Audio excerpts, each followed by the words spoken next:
सत्यर्थं धनं धान्यादि अभिवृद्ध्यर्थं शीघ्रमेव उद्योग विभाग पुत्रभाग्य सत्यर्थं शीघ्रमेव सकल कार्यानुकूल सत्यर्थं काशी विश्वनाथ शिवमूर्ति प्रसाद सत्यर्थं काशी विश्वनाथ शिवमूर्ति पादारविन्द योग अष्टोत्तर बिल्वल पूजा मध्यकरस्य ओम वित्तरुषाय विद्महे महादेवाय धीमहि तन्नो शिव प्रचोदयात् ओम शिवाय नमः ओम महेश्वराय नमः ओम शंभवे नमः ओम विनायकाय नमः ओम शंकराय नमः ओम वामदेवाय नमः ओम महादेवाय नमः परमेश्वराय नमः शिवलिंगमूर्ति नमः अष्टोत्तर बिल्वल पूजां समर्पयामि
ஏகன் அநேகன் இறைவன் அழிவாழ்க வேகம் கிடத்தாண்ட வைபவனில்க பிறப்பருக்கும் கரஞ்சொலிகாரும் அணிலும் தோன்றல்கள் இளஞ்சொலிகாரும் குவிக்கும் சீரோன் தொடர்ந்திருக்க இதனை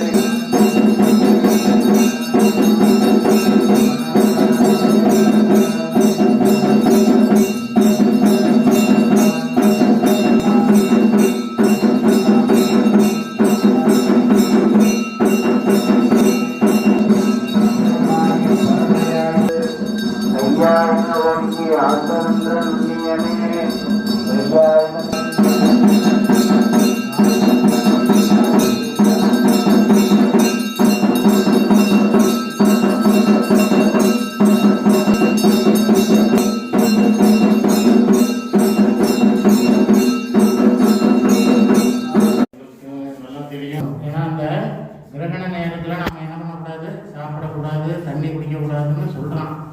அதனால நாம் என்ன பண்ணக்கூடாது, அந்த நேரத்தில் அதெல்லாம் செய்து நம்ம அந்த கிரகண பீடைன்னு சொல்கிறது. அப்புறம் அந்த கிரகண தோஷத்தில் மாட்டிக்குவோம். அதனால் நம்ம தண்ணி குடிக்கிறதா இருந்தாலும் சாப்பிட்றதா இருந்தாலும் பார்த்திங்கன்னா அந்த 9:30 மணிக்கெல்லாம் முடிச்சுட்டு 9:40 மணிக்கு என்ன பண்ணணும், அது கூட எல்லா கதவையும் ஜன்னலையும் சாத்திடணும். ஏன்னா சந்திரனோட கதிர்கள் வந்து வீட்டுக்குள்ளே விழக்கூடாது அப்படிங்கிற மாதிரி சொல்கிறாங்க. அது ரொம்ப இப்போ வந்து நடக்கக்கூடிய சந்திர கிரகணம் பூரண சந்திர கிரகணம் அப்படின்னு சொல்லக்கூடிய முழுவதுமாக நடக்கக்கூடிய சந்திர கிரகணம். எவ்வளோ நேரம் நடக்குதுன்னா கிட்டத்தட்ட 4 மணி.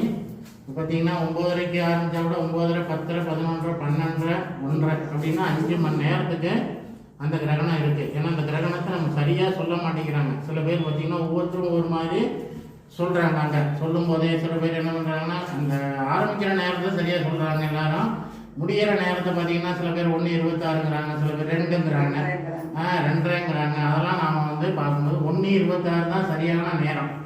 1:26 அதாவது நமக்கு அடுத்த நாள் காலையில் ஆரம்பிக்குது. 12 மணிக்கு மேலேயே காலையில் ஆரம்பிக்குது. அடுத்த நாள் 1:26க்கு முடிஞ்சிருது. அதுக்கப்புறம் நம்ம ஒரு 4 நிமிஷம் கூட எடுத்துக்கலாமே, 1:30 மணி. அதுக்கப்புறம் நாம் வெளியில் வரதா இருந்தால், இல்லை அப்படின்னா வீட்டுக்குள்ளேயே இருந்துடலாம். எதுக்கு நமக்கு தொந்தரவு. அடுத்து பார்த்திங்கன்னா நாளைக்கு திரும்ப எழுந்திரிச்சோன்னா வீடு வாசல்லாம் அலம்பணும். அதே மாதிரி நம்ம தலை குளிக்கணும், சாமி படத்துக்கு விளக்கேற்றணும், அப்புறம் சாமிக்கு சூடம் ஊற்றி இதெல்லாம் காமிச்சு ஒரு கல்கண்டாவது நைவேத்தியம் பண்ணலாம். கல்கண்டாவது ஒரு நைவேத்தியம் பண்ணலாம். பண்ணிட்டு தான் நம்ம சமைக்கவே வரணும். அங்கே முதல்ல அதான் வீடு துடைக்கணும், நம்ம குளிக்கணும், சாமி படத்துக்கு பூஜை பண்ணணும், அதுக்கப்புறம் தான் சமைக்கணும். ஏன்னா நம்ம கிட்ட ஒரு 4:30 மணிக்கு வந்துச்சா கூட எல்லா வேலையும் கொஞ்சம் கொஞ்சமாக பண்ணிட்டு வந்துடலாம். ஏன்னா நாளைக்கு எல்லா குழந்தைகளுக்கும் ஸ்கூலும் உண்டு, அது வேறு, அதையும் பார்க்கணும். இப்போ பார்த்தீங்கன்னா அது இல்லாமல் என்ன ஆரம்பிக்குது அப்படின்னா மகாலயம்னு சொல்லக்கூடிய புரட்டாசி அமாவாசைக்கு நாளைய தினத்திலிருந்தே உங்களுக்கு என்ன ஆரம்பிக்குது, விரதம் ஆரம்பிக்குது.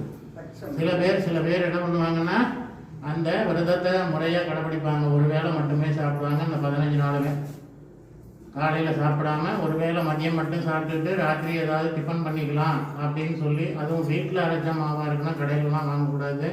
இது நாமளே நம்ம வீட்டில் சுத்தமாக இருந்து செய்ய வேண்டிய வேலை. அதனால் இந்த 15 நாளும் விரதம் இருக்கவங்களும் இருப்பாங்க. இல்லை அந்த 15 நாளும் என்னால் இருக்க முடியாது அப்படின்னா கடைசியாக அமாவாசை நினைக்காத முழுமையாக நம்ம விரதம் வந்தோம்னா, இந்த விரதம் யாருக்காக நம்ம இருக்கோம் அப்படின்னா முன்னோர்களுக்காக, பித்திருக்கள் அப்படிங்கிறவங்களுக்காக. பித்திருக்களும் சரி, மாத்திருன்னு சொன்னால் அம்மா வகையில், அவங்க வகையில் வரக்கூடியவங்க, பித்திரு வகையில் வரக்கூடியவங்க எல்லாருக்கும் சேர்த்து நாம் என்ன பண்ணுறோம், இந்த 15 நாளும் ஒரு விரதம். அந்த விரதத்தை நல்லபடியாக நடந்து. ஏன்னா இப்போ நமக்கு வருஷத்துலேயே 3 அமாவாசை தான் விசேஷம். ஒன்று ஆடி அமாவாசை, இன்னொன்று புரட்டாசி அமாவாசை, இன்னொன்று தை அமாவாசை. இந்த 3மே விசேஷமானது. புரட்டாசி எல்லாத்த விட விசேஷமானது. இந்த 3லேயே ரொம்ப விசேஷமானது புரட்டாசி. அது மகாலய அமாவாசைன்னு சொல்லக்கூடிய ஒரு விசேஷமான அமாவாசை. இதெல்லாம் உங்களுக்கு இப்போ சொல்ல வேண்டியது இப்போ இது மட்டும்தான். ஒன்று கிரகணம், காலையில் எழுந்திரிச்சு குளிக்கணும், சாமியை பிரார்த்தனை பண்ணணும், அதுக்கப்புறம் தான் சமைக்க போகணும். அதே மாதிரி மகாலய நாளைக்கு ஆரம்பிக்கிறது 15 நாள் விரதம் இருக்கலாம். விரதம் இருக்கிறவங்க சரிதா, விரதம் இருக்கலாங்க. அப்புறம் 15ஆம் நாள் அமாவாசை, அதை வந்து சிறப்பாக பண்ணிக்கணும். அன்னைக்கு தேதி கொடுக்குறாங்க. எங்கேயும் போகலைன்னா கூட நம்ம இந்த 15 நாளில் என்னைக்காவது ஒரு நாளைக்காவது என்ன பண்ணணும், வீட்டிலே நம்ம தேதி கொடுத்துக்கலாம். இந்த பெரியவங்களுக்கு வச்சு படைக்கிறது மயிரை கூட்டு பண்ணணுங்கிறது சிரமம். அதனால என்ன பண்ணலாம், நாமளே சமைச்சு வச்சு என்ன பண்ணிடலாம். இந்த திதியிலே நீங்கள் அவங்க இறந்து போனவங்க எந்த திதியில் இறந்து போனாங்களோ அந்த திதியவே நம்ம எடுத்துக்கலாம். இந்த 15 நாளில் அந்த திதி பூரா வந்துடும். அப்படி இந்த திதியிலலாம் என்னால் செய்ய முடியலன்னு சொன்னால் தான் எங்கே போயிடணும், அமாவாசை அன்னைக்கு உட்காந்துடும். அதையும் விட்டுட்டா அப்புறம் கஷ்டம். அவ்வளோதான் விஷயம். இப்போ நம்ம தீபாராதனை பண்ணிடுவோம் எல்லாம். ஏன்னா 6 மணிக்கு கோயிலை சாத்திடலான்ட்டு. எல்லாரும் கொஞ்சம் தர்ப வாங்கி மகாதேவாய தீமகே தன்னோ சிவ பிரச்சோதயாத் மகாதேவாய நமः பரமேஸ்வராய நமः காசி விஸ்வநாத சிவமூர்த்தி நமः கற்பூர நீராஞ்சனம் தரிசயாமி சரண்யே த்ர்யம்பிகே கௌரி நாராயணி நமோஸ்துதே புத்தவளே புவனம்பதினான்கையும் புத்தவண்ணம் காத்தவளே பின் கரந்தவளே கதை குண்டனுக்கு மூத்தவளே மூவா முகுந்தற்கு இளையவளே மாத்தவளே முனையந்தி மற்றொரு தெய்வம் நிந்திப்பதே மகாதேவி நமஹ காசி விசாலாட்சி அம்பிகாயை நமஹ கற்பூர தீபம் தரிசயாமி.